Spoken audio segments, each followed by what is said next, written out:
collective self-expression, documentation, whatever the fuck this is, me talking because I like the sound of my own voice. Yep. There's a sparkle in the atmosphere today. There's just this twinkling, it's a little bit of that jiggliness, a little bit of that jiggly jello feeling, but it's like, I don't know, a glitter. It's funny. It tickles. It's a little kind of tickling sensation inside my chest. There's so much transition and so much pain happening right now for the masculine aspect, within and without, all of us. It keeps being shown to me in surrounding situations and situations that I am a part of. Friends, family, ex-lovers. There's a lot of pain and resistance and sadness and grief and grieving and strife. But at the same time, there's just this knowing. There's just this other sensation, this other more dominant. It's quiet. It's subtle. But it's more powerful than all of the worry and the sorrow and the pain. It's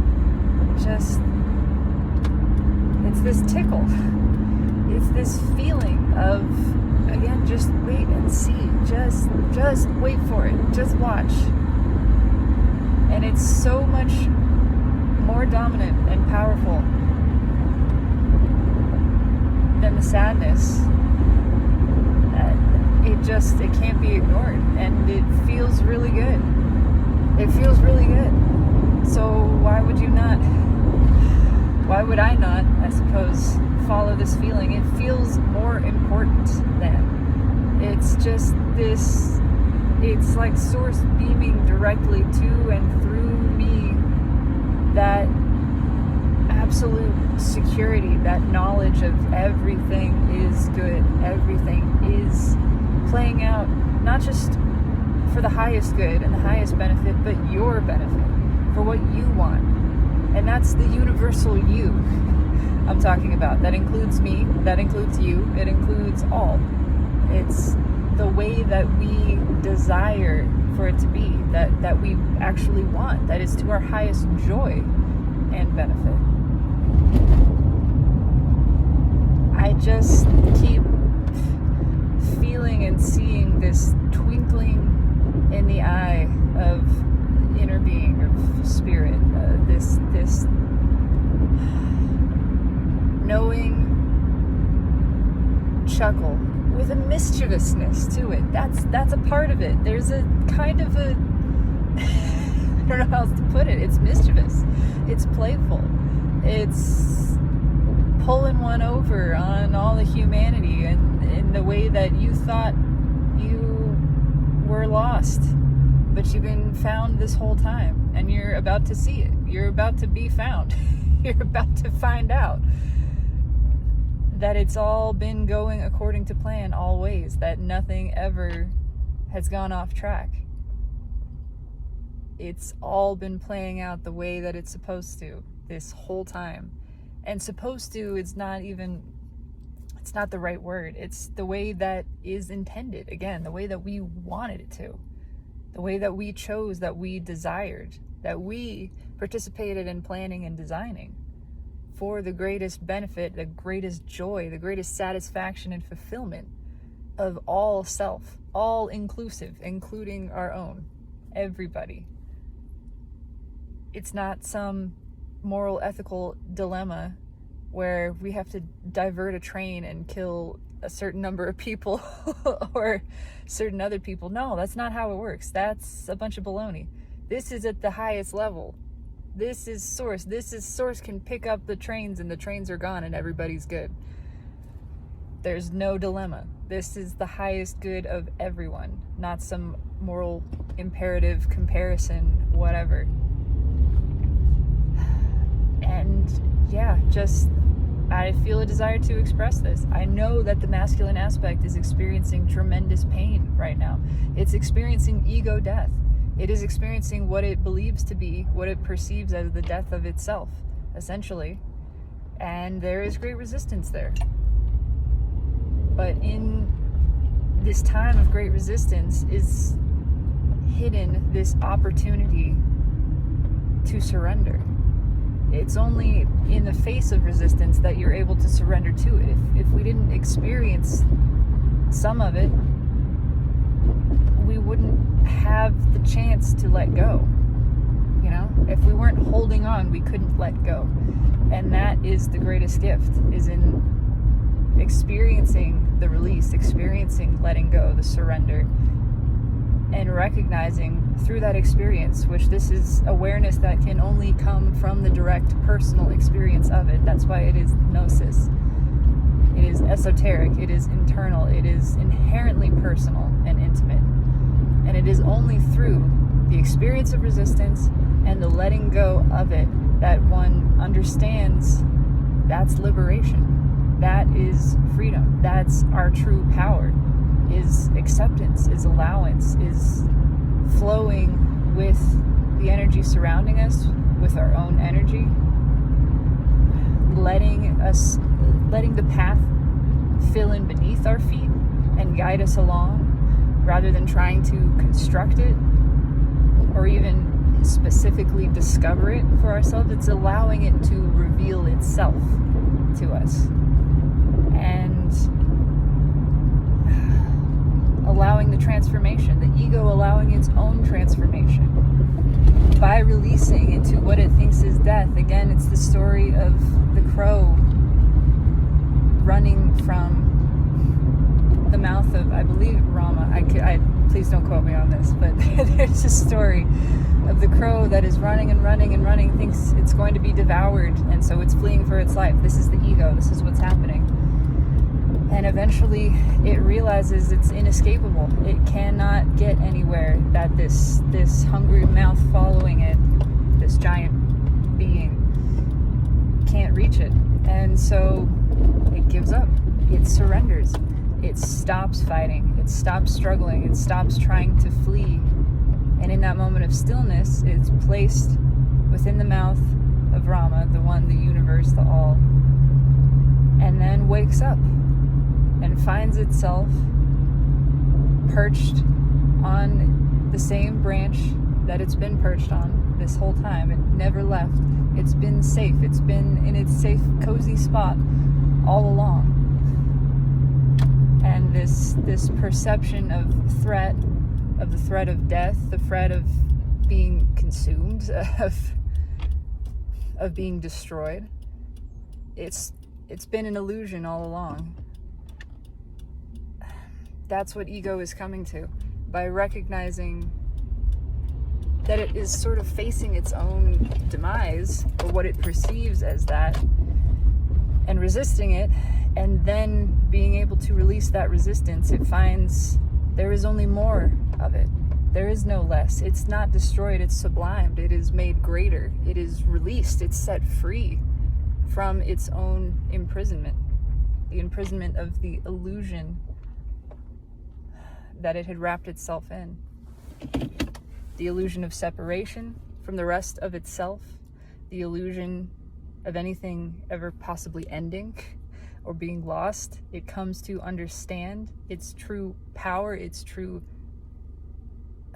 nature as eternal, limitless, free, utterly free, and in control of its own experience. That's the biggest part. And I just feel that. I feel that with all the pain and the suffering. It's for liberation. It's for the liberation of self, of the ego. And I'm excited for that. And I can feel that spirit is excited for that. Source, the universe, whatever. There is this undercurrent of excitement, of just, you don't know how good this is. You haven't quite seen it yet, but it's just wait for it. It is so good. It is beyond your wildest dreams. It is everything that you have ever asked of, dreamed of, and more. Everything from all of your lifetimes. Everything designed from the highest level, the highest version of you for your highest good, things that your human mind in this incarnation could not possibly even conceive of, could not imagine on its own. I feel it. I feel it. And that to me is just, it's awesome. It is awe-inspiring. It is so powerful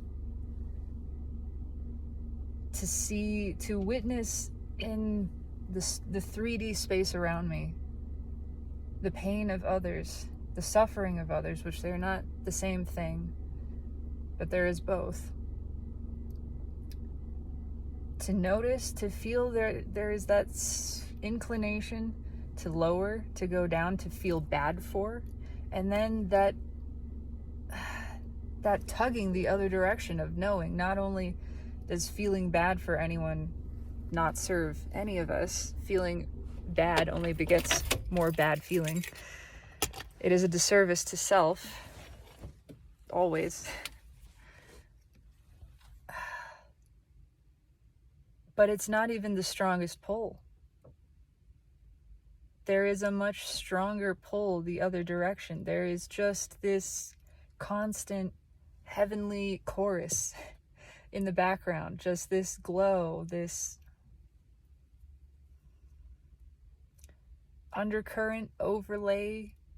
It's all things, but it's just, I know better. I know something else. Something else that's just beneath the surface. It's just around the bend. It's right there. And it's certain. It exists already. There's no future tense to it. It is now. It is here. It is for all. It's beautiful. It's delicious. It's satisfaction. It's good feeling. It's well-being.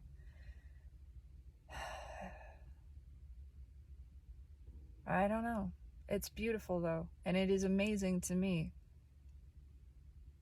to witness it in the face of that which would appear to contradict it. And I know in doing so, that is embodying the source within this self, within myself. Because that's what source is doing for all of us. It's beaming that frequency constantly. And when I can feel that and hook into that power and then beam that for myself, it trickles over, it splashes over onto everything, and everything else must benefit. That is law. And more than that, it just feels good. It feels so good that I am not as tempted as I once felt by the lowering of my own vibration into the realm of worry and concern for the pain of others, even for my own pain. There is this higher knowing that it's like, you can't fool me. I know too much.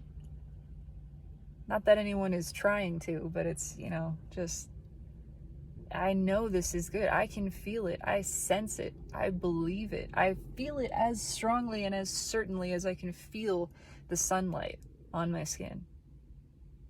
Can I see it? Can I capture it? No, it's more ephemeral than that, but not in a fleeting sense. It is persistent. It's just, it's deeper. It's more than, it's beyond, it is transcendent. It is a transcendental knowing experience of this being that is well. Certainly, assuredly, steadfastly, and that contains all within it. And so all is well. Truly, all is as all should be, not just should be, but wants to be. I could go round and round on this, but just felt a desire to express and to honor the ego death that is taking place, ego transition, because again, death is not what we think it is. Nothing is ever lost. It only ever changes states. That includes ego. It doesn't die, it sublimes. It releases an old version of itself, but it has to experience what it perceives as death, what it perceives as the ending, as destruction, or in order to emerge from the other side of that and realize its own illusion. And this is taking place, and it's beautiful. It's beautiful. And Source is excited, and the universe is excited, and I am excited. And I simply desired to express that. That's it. Have a beautiful day.